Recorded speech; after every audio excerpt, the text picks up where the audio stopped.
দর্শক সবাইকে আমন্ত্রণ জানাচ্ছি নিউজ 24 এর বিশেষ সাক্ষাৎকারে। আজকে আমরা কথা বলতে চাই সমসাময়িক অর্থনীতি, অর্থনীতির গতি প্রকৃতি এবং অর্থনীতির স্বাস্থ্য আসলে মোটা দাগে কেমন আছে? আমরা জানি যে বিপদসংকুল একটি রাষ্ট্রকে আবার নতুন করে ঢেলে সাজাবার যে চেষ্টা, সেই চেষ্টায় অন্তর্বর্তীকালীন সরকার করে যাচ্ছেন। কখনো সমালোচিত হচ্ছেন, কখনো আলোচিত হচ্ছেন। নানা রকম চ্যালেঞ্জ এবং চড়াই-উতরাইয়ের মধ্য দিয়ে যেতে হচ্ছে। এই মুহূর্তে বাংলাদেশের অর্থনীতির স্বাস্থ্য আসলে কেমন আছে? তার সবথেকে সঠিক এবং আ আ কার্যকর জবাবটি হয়তো আমরা যার কাছে জানতে পারবো। তিনি অর্থ মন্ত্রণালয়ের দায়িত্বে রয়েছেন। অন্তর্বর্তীকালীন সরকারের অর্থ উপদেষ্টা হিসেবে দায়িত্ব পালন করছেন। আজকে আমরা তাকে পেয়েছি। তিনি আমাদেরকে আজকের এই বিশেষ সাক্ষাৎকারে সময় দিয়েছেন। আমরা কথা বলতে চাই ডক্টর সালেউদ্দিন আহমেদ আজকে আমাদের সঙ্গে রয়েছেন অর্থ উপদেষ্টা এবং বাংলাদেশ ব্যাংকের সাবেক গভর্নর। স্যার আপনাকে স্বাগত জানাচ্ছি। ধন্যবাদ। স্যার আমরা আপনাকে ধন্যবাদ জানাই যে আপনি আমাদেরকে ব্যস্ততার মধ্যে সময় দিয়েছেন। শুরুতেই বলব যে মোটা দাগে আমরা জানি যে অনেক রকম আলোচনা সমালোচনা আসলে একটা রাষ্ট্রের দায়িত্ব নিলে সহ্য করতে হয়। আগে তো চেয়ারের এপাশ থেকে দেখতেন। এখন যেহেতু এপাশটা এসছেন, বাড়তি একটা চাপ অনুভব হয় কিনা স্যার? না, বাড়তি চাপ তো অনুভব হয়। তবে যেহেতু দায়িত্বের সাথে কিছুটা স্যাটিসফ্যাকশনও থাকে, কিছুটা ভুল ত্রুটি থাকে, কিছুটা ব্যর্থতা থাকে। তার মধ্যে কাজ করে যাওয়া এটা আলাদা একটা আনন্দ। আর বিশেষ করে দেশের এই ক্রান্তি লগ্নে আমরা যে দায়িত্বগুলো নিয়েছি, আমরা চেষ্টা করছি দেশটা যে সমস্ত আপনার দেশের আর্থিক ইস্যুতে যেসব ক্ষতি হয়েছে, সেগুলো পুষিয়ে নিয়ে দেশটাকে মোটামুটি একটা স্টেবল এবং একটা আ একটা স্বাভাবিক দেশটাকে অর্থনীতি ফিরিয়ে আনা। আরো যে কোনো রাজনৈতিক ব্যাপারগুলো আছে দেশে ইলেকশন সেটা সেটা তো আরো ব্যাপক আর বড় জিনিস। তো এর মধ্যে থেকে আমরা সবাই কাজ করছি মোটামুটি। চাপ আছে এবং এই যে কিছু করতে গেলেই বাইরের থেকে বলা যত সহজ, এই করে ফেললেন, এই করা যাবে। কিন্তু ভেতর থেকে বোঝা যায় যে একটা সমস্যার সাথে সমস্যার সমাধান করতে গেলে আরেকটা সমস্যার সমাধান এসে অনেক কিছু ইন্টারলিঙ্ক। ওটা ইন্টারলিঙ্ক, তো তখন চট করে তা সহজভাবে সরলীকরণ করে কোনো সমস্যার সমাধান করা যায় না। স্যার নিশ্চয়ই। আমরা একটু জানতে চাইবো যে স্যার দেশের সামগ্রিক অর্থনৈতিক পরিস্থিতি নিয়ে সমসাময়িককালে সবথেকে বেশি আলোচনা হয়েছে মূল্যস্ফীতি নিয়ে। যেটি আপনি আগে থেকেই বলে আসছিলেন, দায়িত্ব নেওয়ার পর আবার নতুন করে সেই চাপটা বোধ করলেন। যেহেতু আমরা ২ অঙ্কের ঘর থেকে মূল্যস্ফীতির চাপটা, খাদ্য মূল্যস্ফীতিটা নামানো যায়নি সামগ্রিক নানা রকম কারণেই। সেই জায়গাটাই কখনো, কখনো অন্তর্বর্তীকালীন সরকারও সমালোচিত হচ্ছে বা আপনি নিজেও সেটাকে একটা চাপ মনে করেন কিনা? যে এটা আসলে মানুষকে একটু স্বস্তি দেওয়ার প্রয়োজনীয়তার জায়গা থেকে? নিশ্চয়ই মূল্যস্ফীতি আমাদের জন্য একটা বড় একটা চ্যালেঞ্জ। এটা অস্বীকার করার উপায় নাই। এবং এই মূল্যস্ফীতি কিন্তু বেশ কয়েক বছর যাবে, ২-৩ বছর ধরে চলছে।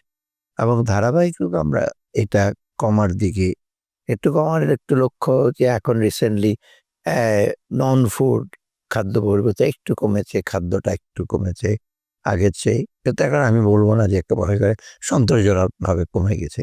মানুষের আয়ের উপর চাপ পড়েছে, ব্যয় নির্বাহের উপর চাপ পড়েছে। মূল কারণগুলো হলো কি? যখন মূল্যস্ফীতি যখন যেকোনো জিনিস একটা ইন্ডেক্স যখন উঠতে থাকে এবং মূল্যস্ফীতির বিভিন্ন কারণে চাহিদা, কারণ সরবরাহজনিত কারণে হয় এবং সেই চাহিদা সরবরাহটা আবার শুধু এই দেশীয় ইসের কারণে না, বৈশ্বিক কারণে হয়।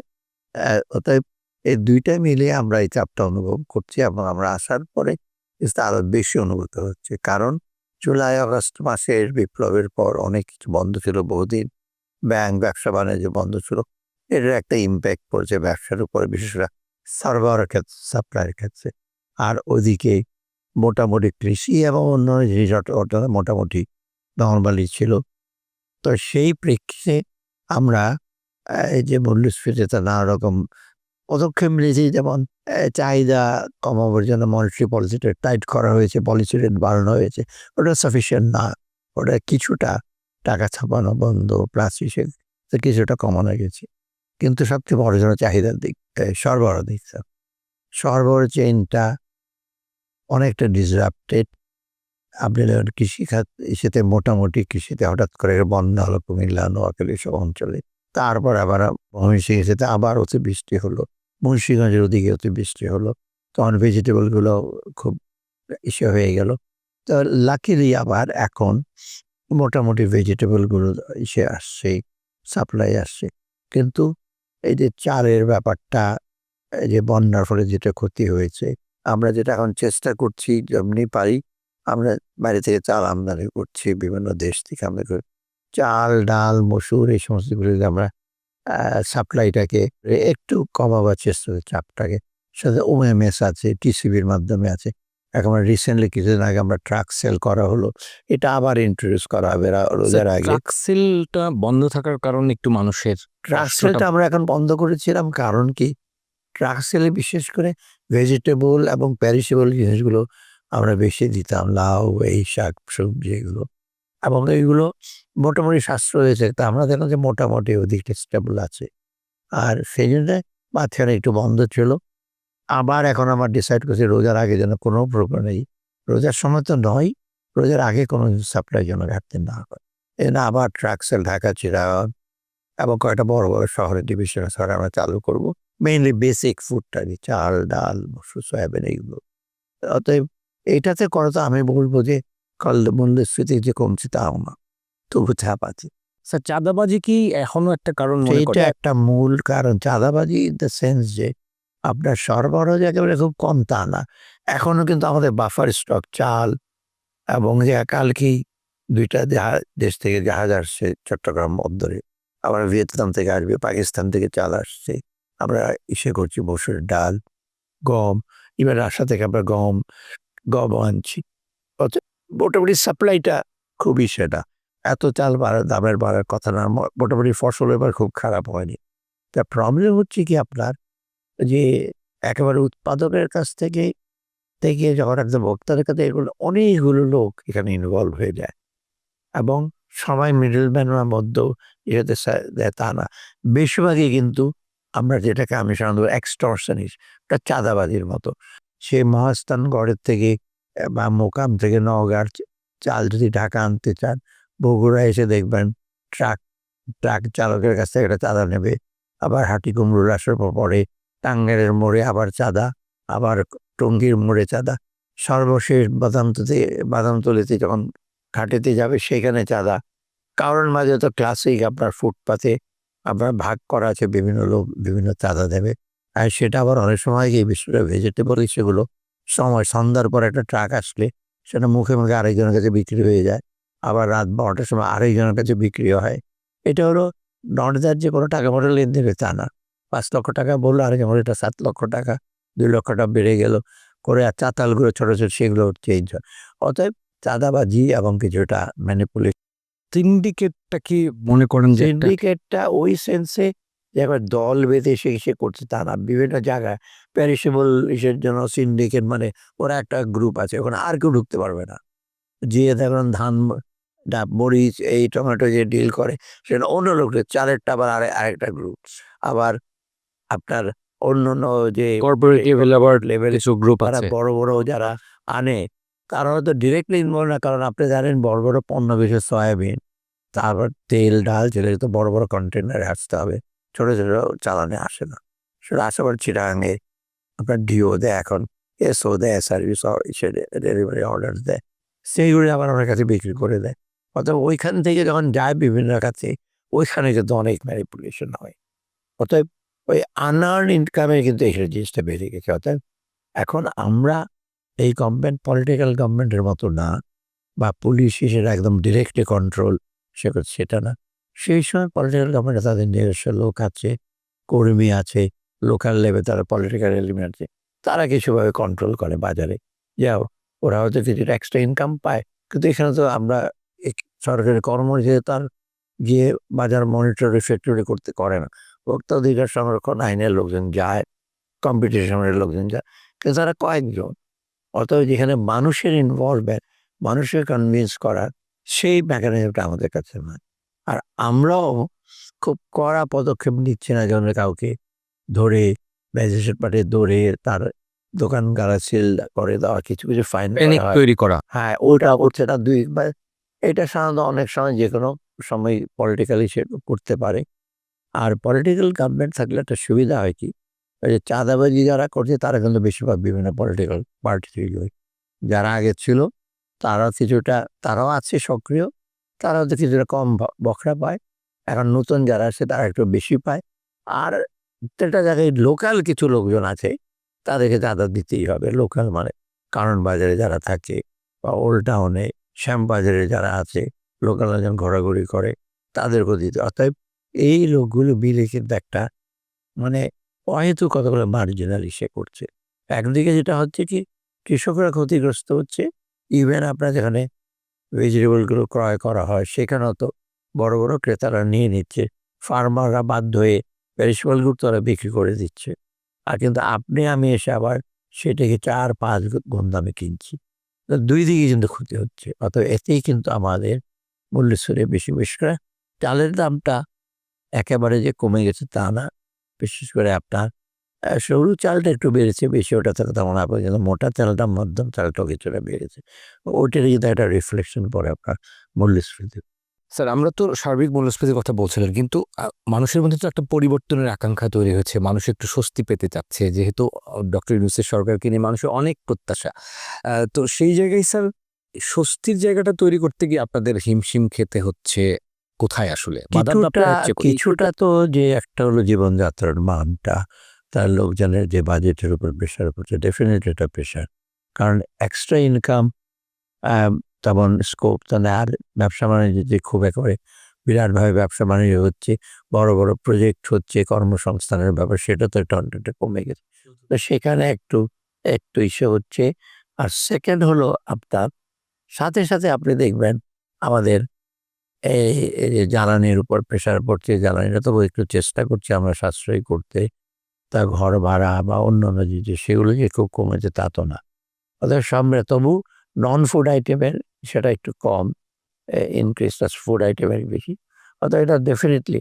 আরেকটা জিনিস হলো কি, এই যে জুলাই আগস্টের পরে অনেক বড়, বড় ব্যবসায়ী যারা বড়, বড় ব্যবসা কন্ট্রোল করতো অনেকেই পালিয়ে গেছে। তাদের ব্যবসাগুলো অন্যরা চালাচ্ছে। কিন্তু খুব এফিশিয়েন্টলি যে চালাচ্ছে তা তো না। অনেকের ব্যবসা আমরা খালি দেখি অ্যাপারেন্টলি বড়, বড় ব্যবসার লোকজন। কিন্তু অনেক মিডল ব্যবসায়ী, অনেক ছোট, ছোট ব্যবসায়ী যারা ঠিক একেবারে নরমাল কাজকর্ম করে না, যাদের নাম পেপারে আসে না, তো তারা কিন্তু অনেকে ভয়ে অ্যা ব্যবসাটা গুটিয়ে বসে আছে। কারণ ভাবে যে হঠাৎ করে আমি ব্যবসা করব, আমাকে তো কিছুদিন আগেও দেখেছে আমি কিভাবে ব্যবসাটা করেছি। অন্যদের গায়ে আমি বঞ্চিত করে আমি ব্যবসাটা পেয়েছি বা লাভ বেশি করছি। তারাও কিন্তু কিছুটা গুটিয়ে আছে।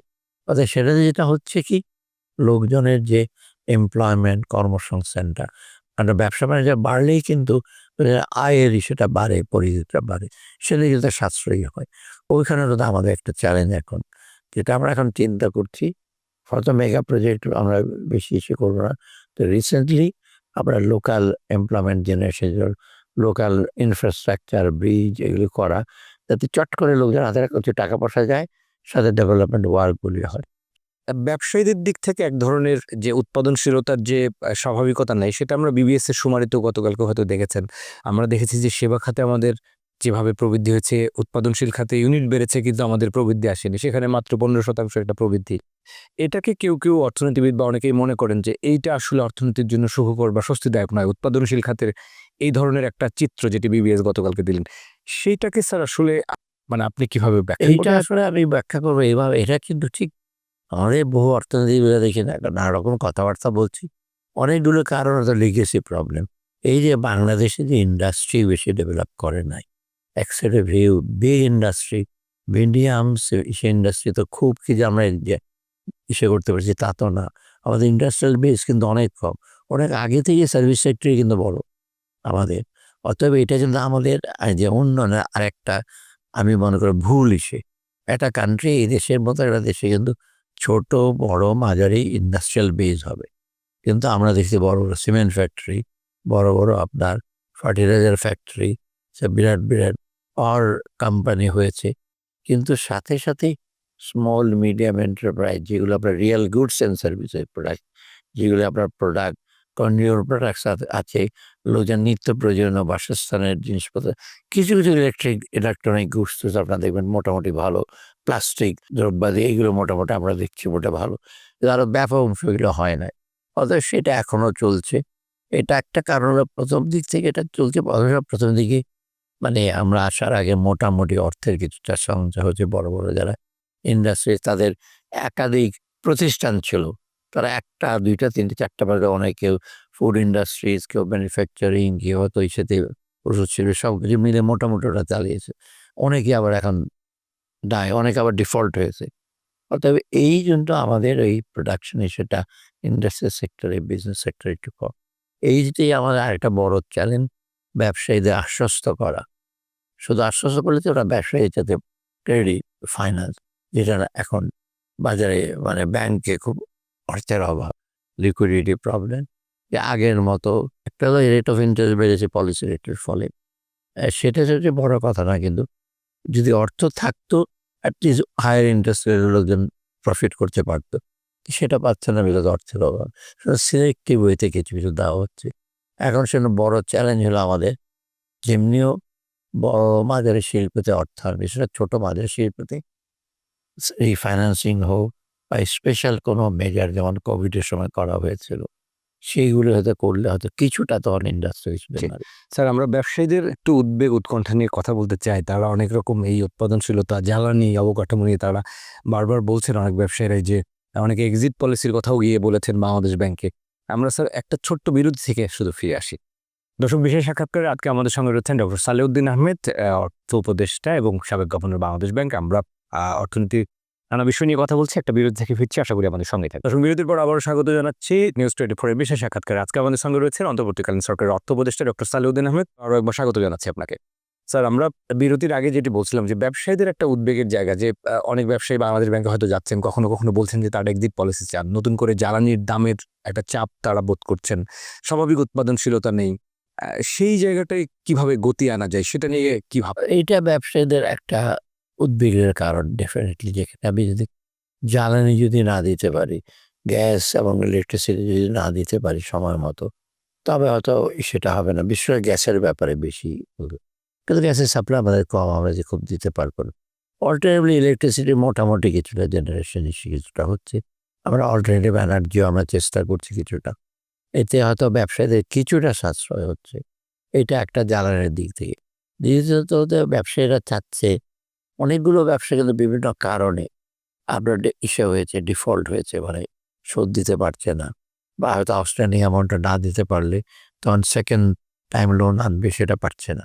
তো এখন বাংলাদেশ ব্যাংক থেকে যেটা চেষ্টা করা হচ্ছে, বিশেষ করে যারা একাধিক ব্যবসা প্রতিষ্ঠান, তারা একটা দুটো ইউনিট যদি একটু ডিফল্টও হয়, বাংলাদেশ ব্যাংক একটা স্পেশাল একটা ইউনিট করছে যে ঠিক আছে, ওই একটা দুইটাকে আমরা একটু সাইডে রাখলাম, সেটা পুরো হাউসকে আমরা ডিফল্ট করলাম না, তোমরা প্ল্যান দাও এবং সেটার উপরে আমরা তখন ইসে করবো।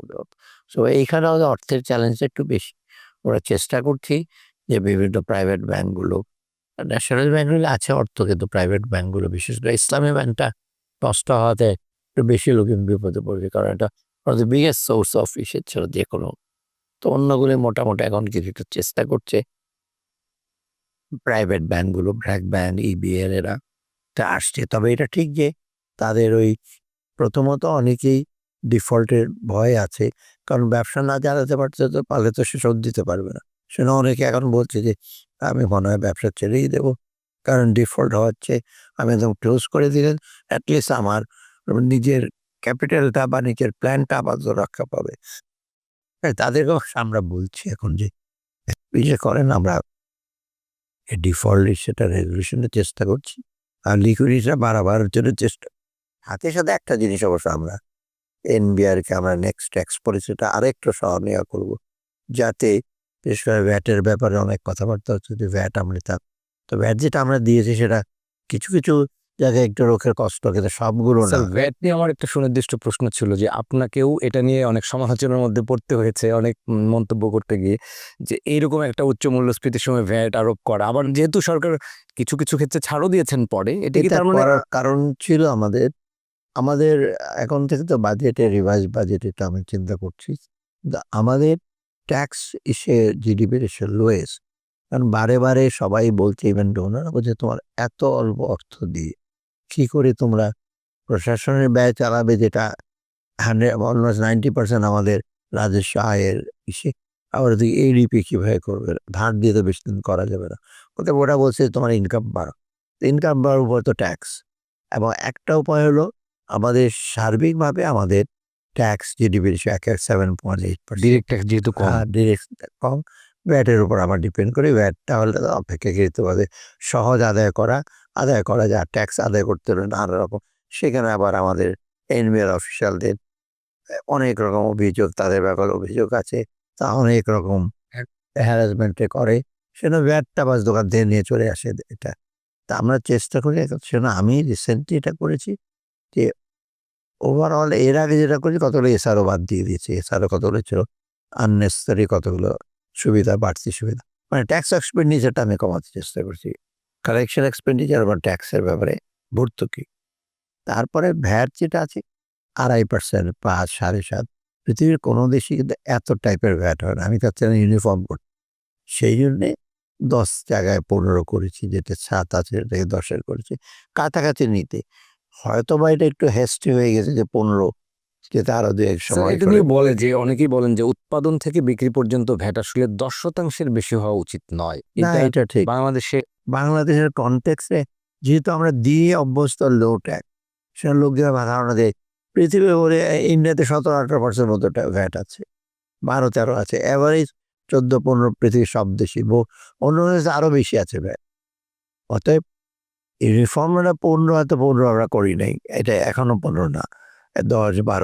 স্যার কিন্তু ঢালাওভাবে এতগুলো পণ্যে বা সেবায় যখন দেওয়া হয়েছে সেটা এক ধরনের অন্যায্য মনে হয়েছে কিনা পরে, যেটা এনবিআর পরে সরে এসছে কিছু কিছু না, কিছু কিছু একেবারে না, সবগুলো আমার শরীরে কতগুলি হয়েছে যে আপনার যেটা ডিরেক্টলি কনজিউমারের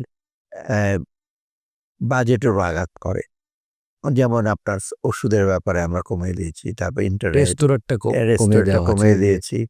তারপরে আপনার এই যে বেশ আগে ছিল সব, এখন বুঝি না 3 স্টার এবং উপরে, আর বাকিগুলো দিতে হবে না ট্যাক্স। এগুলো আমরা কমিয়েছি কিছু কিছু।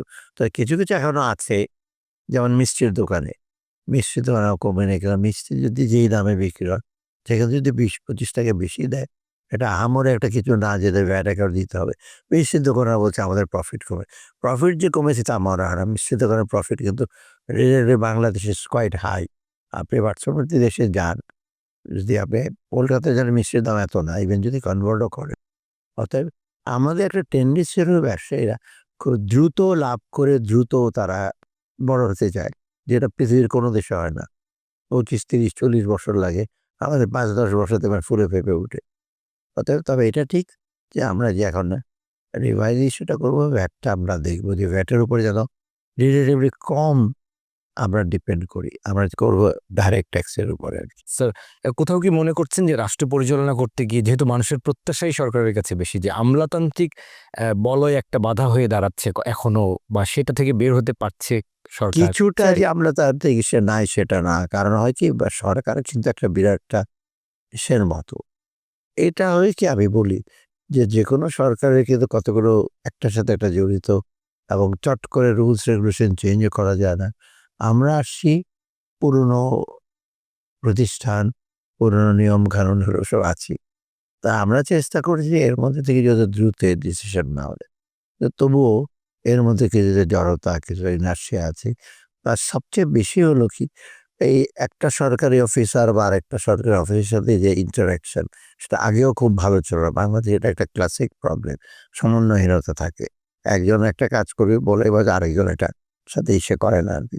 তো এটাও কিছুটা আছে এখন। যে ওটা তো একদম কমে যায় নাই।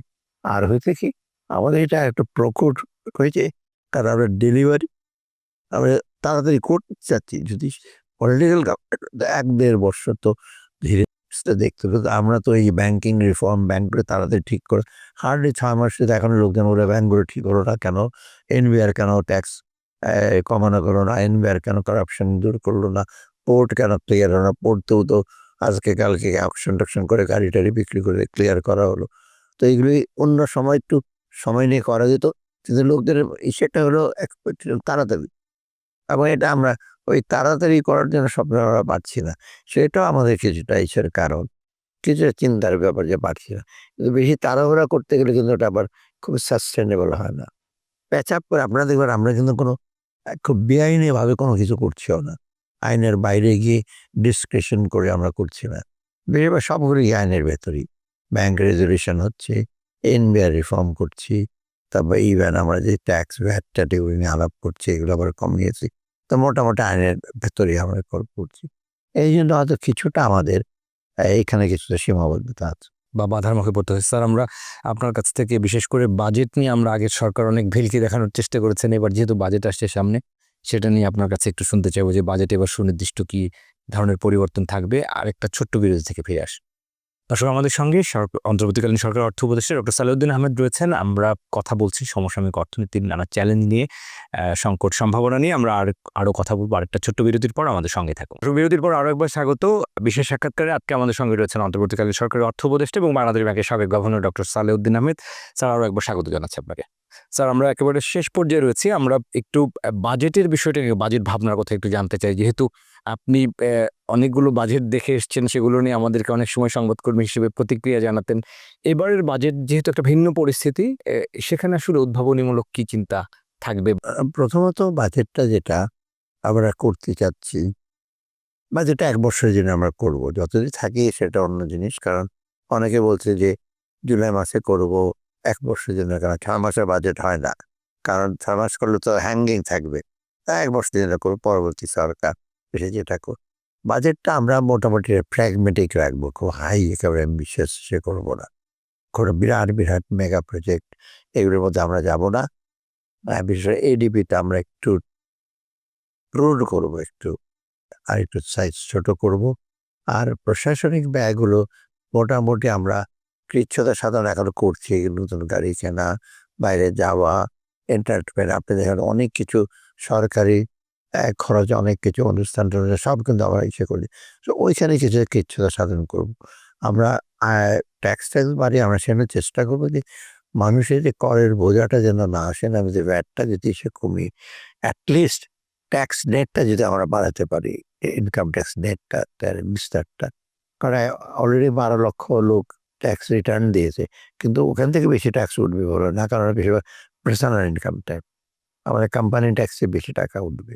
তা আমরা চেষ্টা করছি আরও যেন ব্যবসা বাণিজ্যের ট্যাক্সটা আরও বাড়ে। কারণ অনেকেরই এবিলিটি আছে। অনেক ব্যবসায়ী আছে তারা ট্যাক্সের আওতায় নাই।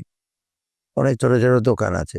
এইগুলো আমরা চেষ্টা করব কিছুটা ভ্যাটের আওতায়, কিছুটা ইনকামের যাতে আমার হারটা না বাড়ে। অলরেডি কিন্তু আমাদের ২৫-৩০% এখন ট্যাক্স। ওটাতে একেবারে উপরের দিকে গেলে মানে লোকজন একটু হিসেব করে। আর কর্পোরেট ট্যাক্সটা কোয়াইট হাই। সেটা যদি খুব আমরা বাড়াতে পারবো তা না। ফার্স্ট থিং হলো আমাদের নেটটা বাড়ানো, মানে ব্যাপকতাটা বাড়ানো, তাতে রেভিনিউ বাড়ানো। সেকেন্ড হলো আমাদের এডিবিতে আমরা মেগা প্রজেক্টে না গিয়ে আমরা বাজারে এই ছোট প্রজেক্টগুলো যেগুলোতে আমরা local employment generation, infrastructure development এইগুলোতে আমরা বেশি নজর দেবো। এবং ডোনারদের সাথে অবশ্য বড় বড় প্রজেক্টগুলো অলরেডি আছে। এই আপনার deep sea project, Matarbari project, তাই না? বে টার্মিনাল, এইগুলো তো মংলা পোর্ট, এগুলো তো হচ্ছেই, হবে। এগুলো আমরা ইসে করছি না। কিন্তু সাথে, সাথে অন্যগুলো যে বিরাট, বিরাট মেগা প্রজেক্ট করবো সেগুলো না। আমরা যাবো এগুলো ইমিডিয়েট রিটার্ন যেগুলো আসে সেটা ১-২ নম্বর। তৃতীয়ত আমরা ওই যে ট্যাক্স কালেকশনটাকে আমরা রেশনালাইজ করবো। লিকেজ যেন কম হয়, লোকজনের হয়রানি যেন কম হয়। এবং ডিজিটাইজেশন এটা অলরেডি আমরা ইন্টারভিউ যেটা বলে বাংলাদেশ সিঙ্গেল উইন্ডো বলে, BSW, এটাতে সবগুলো ১২টা রেগুলেটরি এজেন্সির মধ্যে ৭টা। NSE ওটা আমরা BSEও বলছি। ওইটাতে এই যখন এই কাগজপত্র কম ইস্যু হবে, যখন তাও থাকবে, কম্পিউটারাইজ থাকবে, তখন লোকজন দৌড়াদৌড়ি করে কারোর সাথে দেখা হবে না হবে। আর প্লাস ইমিডিয়েটলি করতে হবে। আর প্লাস সিম্পলিফাই করছে, HS কোড একটু ভুল হলে আবার হয়রানি হয়। এইগুলো সিম্পলিফাই করলে কিন্তু লোকজন ট্যাক্স দেয়।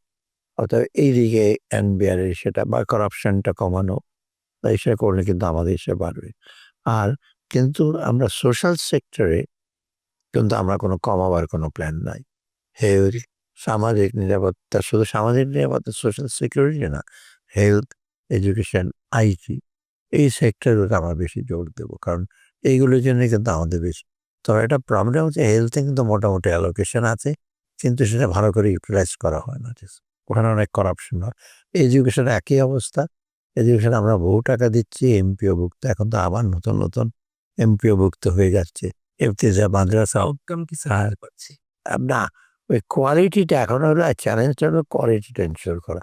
টাকা দিচ্ছি, ভ্যালু অফ ভ্যালু অফ মানিটা আমরা ঠিক পাচ্ছি না। যতটা ইনভেস্ট করছি ততটা আমরা পাচ্ছি না কোয়ালিটি।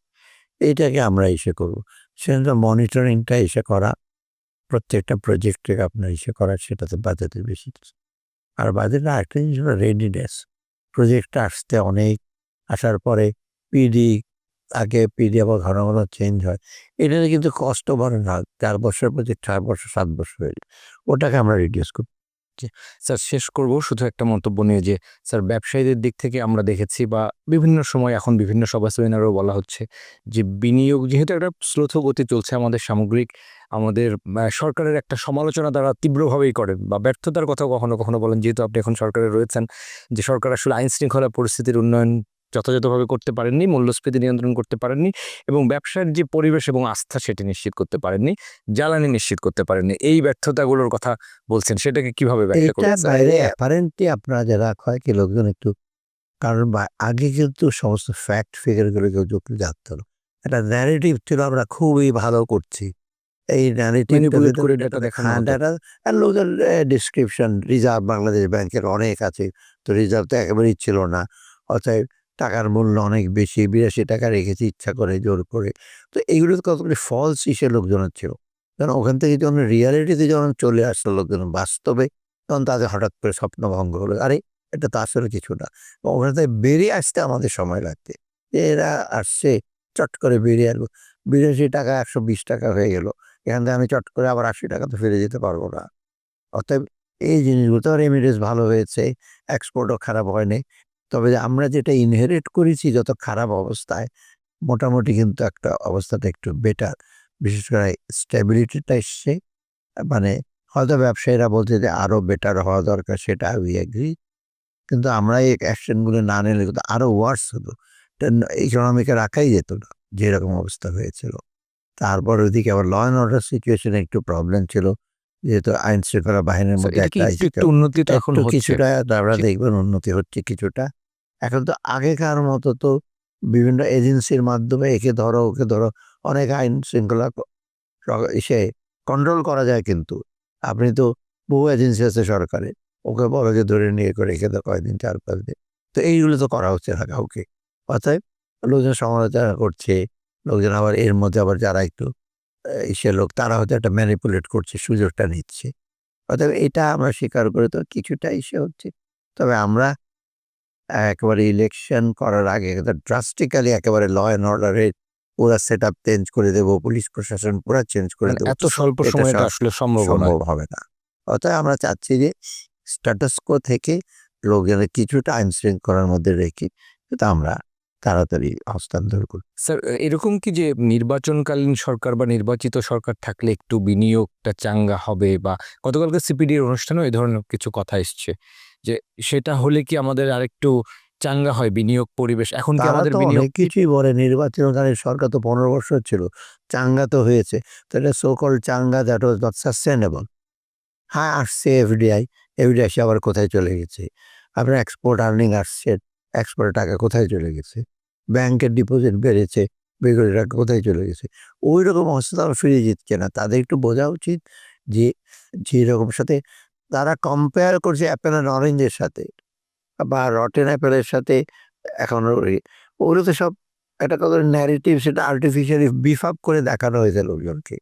যদি এতই ভালো থাকতো ধরুন, তবে কেন হঠাৎ করে আপনার ধরেন জানুয়ারি ইলেকশনের পরে সরকার আস্তে আস্তে দুর্বল হলো, তো দেশের অবস্থা এত খারাপ কেন হয়? পৃথিবীর অনেক দেশেই তো এরকম হয়।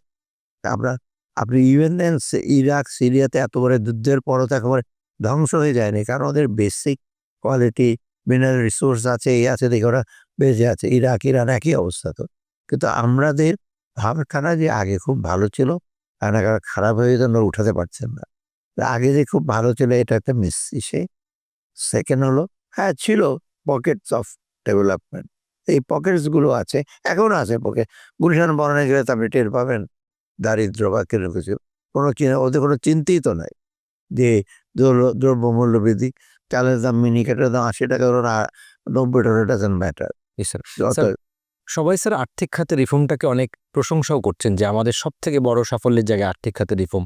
আপনাদের তো স্যার অন্তর্বর্তীকালীন সরকারের যেহেতু নির্দিষ্ট একটা প্রাথমিক ধারণা দেওয়াও হয়েছে চলে যাওয়ার। এই সময়ের মধ্যে স্যার আপনি কতখানি রিফর্মের বিষয়ে আশাবাদী? এটা আপনারা কিছুদিন পরে জানবেন। আমি অলরেডি কতগুলো স্ট্র্যাটেজি করেছি।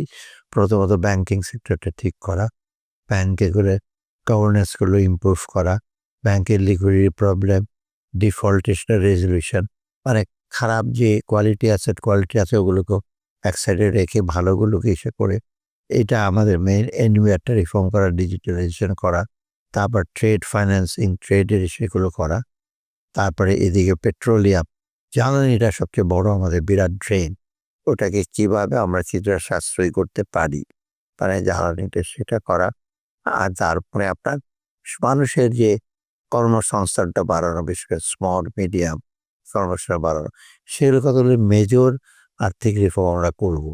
এই ইভেন যখন ইলেকশন হয় বলছে ডিসেম্বরের মধ্যে, এর মধ্যে এগুলো করা সহজ, খুব ডিফিকাল্ট না। Already tax administration and tax হিসেবে আমরা এই যে পলিসি আমরা আলাদা করে ফেলছি, ডিসিশন হয়ে গেছে।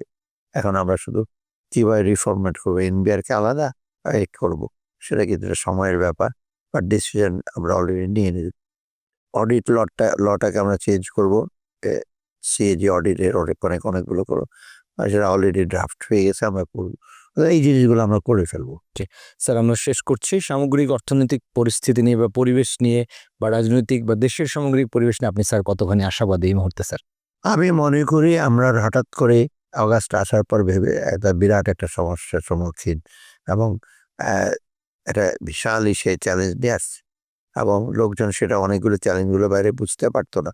আমরা মনে করি চ্যালেঞ্জের আমরা সব মুখোমুখি হয়েছি, কিছুটা সলভ করেছি, এবং কিছুটা হয়তো আরেকটু সময় লাগবে, তবে অল্প সময়ের মধ্যে কিছুগুলো মেজর বড় বড় সমস্যাগুলো আমরা সমাধান করব, এবং এটা স্থিতিশীল, এবং আমি ওটা সমতা ভিত্তিক আর সবচেয়ে বড় হলো কল্যাণকামী বাংলাদেশ গড়ে তোলার জন্য আমরা চেষ্টা করছি। সেটি হলো আমাদের মেইন। নিশ্চয়ই স্যার, আমরাও সেটাই প্রত্যাশা করি যে একটা কল্যাণমুখী রাষ্ট্রের দিকে বাংলাদেশ এগিয়ে যাক আপনাদের নেতৃত্বে। আপনারা ইতিহাসে ঐতিহ্য অর্থাৎ স্বর্ণাক্ষরে লেখা থাকবে নিশ্চয়ই এই বাংলার ইতিহাসে। স্যার, আপনাকে ধন্যবাদ জানাই এত ব্যস্ততার মধ্যে আমাদেরকে এই আলোচনার সময় দিয়েছেন। আপনারা ধন্যবাদ, আপনাদের দর্শকদের আমার ধন্যবাদ। স্যার, অসংখ্য ধন্যবাদ। দর্শক, আমরা আজকের বিশেষ সাক্ষাৎকার এখানেই শেষ করব। আমরা আশা করব নতুন যে পরিবর্তনের আকাঙ্ক্ষা, সেই পরিবর্তিত বাংলাদেশ, বৈষম্যহীন বাংলাদেশ, মানুষের প্রত্যাশা পূরণ হোক, স্বস্তি ফিরে আসুক জনজীবনে, সেই প্রত্যাশায় আজকের বিশেষ সাক্ষাৎকার আমরা শেষ করছি। সবাইকে শুভকামনা।